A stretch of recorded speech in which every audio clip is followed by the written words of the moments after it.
Corona में देश बर्बाद हो गया, मजदूर बर्बाद हो गया, किसान बर्बाद हो गया। जब कहते थे घर बैठ करके खाना खिलाओ, मेरे देश के किसान ने घर बैठे हुए हिंदुस्तान की जनता को खाना खिलाया और सबके सब बर्बाद हो रहे हैं। और ये अडानी अंबानी की कई गुना संपत्ति क्यों बढ़ गई, ये मेरे को समझ में ये इस बिल देख करके आया।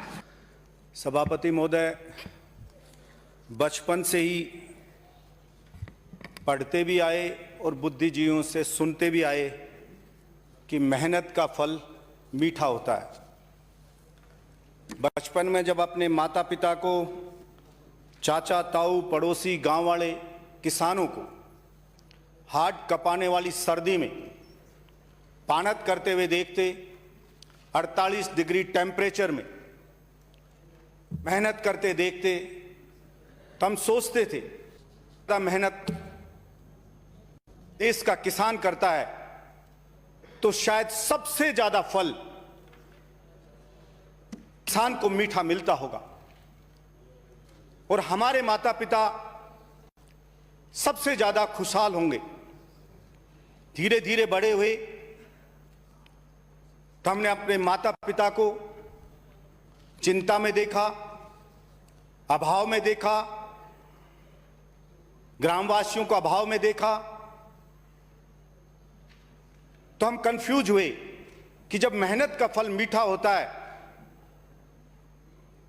तो भला इतनी मेहनत करने वाले लोग फिर भी क्यों चिंता में, क्यों अभाव में हैं, क्यों कर्जे में हैं। फिर हमने सोचा कि शायद जो नेता लोग हैं वो शायद इनके पक्ष के नहीं होंगे। थोड़े से बड़े हुए, टीवी देखने लगे, अखबार पढ़ने लगे, चुनाव के पोस्टर देखने लगे। टीवी पे जिस नेता को भी देखो, चाहे वो केंद्र का हो, चाहे वो राज्य का हो, हर कोई नेता चीख चीख के कहता है किसान नेता हूं। चुनाव के वक्त पोस्टर पे लिखा रहता कि लोकप्रिय किसान नेता। तो भी मैं कंफ्यूज होता कि जब सारे नेता किसान नेता हैं, किसान हितैषी अपने आप को बता रहे हैं, फिर भी ये किसान खून के आंसू रोता क्यों है? इस किसान की सुनवाई क्यों नहीं होती? धीरे धीरे समझ में आई बात, तो मैं समझा कि ये सब घड़ियाली आंसू बहाए जाते हैं। और इस किसान, जो हिंदुस्तान का किसान मेहनतकश, ईमानदार और इनोसेंट है, उसको सिर्फ ठगने के लिए ये बातें बोली जाती हैं। बाकी जीतने के बाद चुनाव जो भी नीतियां बनती हैं वो सब उन पूंजीपतियों के लिए बनती हैं जो बड़ा भारी भारी चंदा पॉलिटिकल पार्टियों को देती है, नेताओं को देते हैं। वो बैठ करके नीति बनाते हैं। अभी जो केंद्र में 3 कृषक बिल आए, तो सभापति महोदय, मैंने तीनों बिलों को पढ़ा।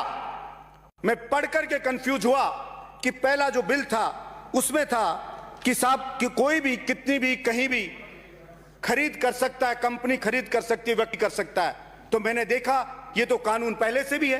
कृषि विपणन बोर्ड का डायरेक्टर है, उससे कोई भी कंपनी, कोई भी व्यापारी लाइसेंस लेके खरीद कर सकता है। फिर इस बिल की कहां से आवश्यकता होगी? तो थोड़ी गहराई में गया तो समझ में आई कि उसमें एक लिमिट थी कि मिनिमम आपको बताना पड़ेगा कि इतना तो आपको खरीदना ही पड़ेगा। उस लिमिट को हटा दिया गया। फिर मैंने दूसरा बिल देखा कि कॉन्ट्रैक्ट पे खेती, तो कॉन्ट्रैक्ट पे खेती तो पहले से ही हो रही है। फिर नया क्यों ये बिल लेकर के आए? तो फिर उसकी गहराई में गया तो समझ में आया कि कॉन्ट्रैक्ट की जो खेती करने के लिए जो होती थी, उसमें जो किसान संगठन थे, किसानों की मांग पे ये चीज हो गई थी कि भाई इसके अंदर सजा का प्रावधान होगा। उसमें अगर कॉन्ट्रैक्ट तोड़ता है कोई कंपनी या व्यापारी, उसके खिलाफ एक्शन होगा। तो उस चीज को हटाने के लिए ये बिल लाया गया। फिर मैंने तीसरे बिल को देखा कि ये तीसरा बिल किस लिए आया। उसमें आया कि साहब इसमें भंडारण की छूट दी जाएगी।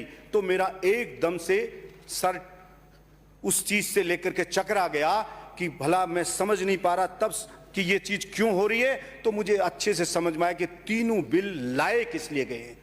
तीन बिल तो अलग अलग हैं, बाकी ये सब एक ही बिल है एक तरह से देखें तो।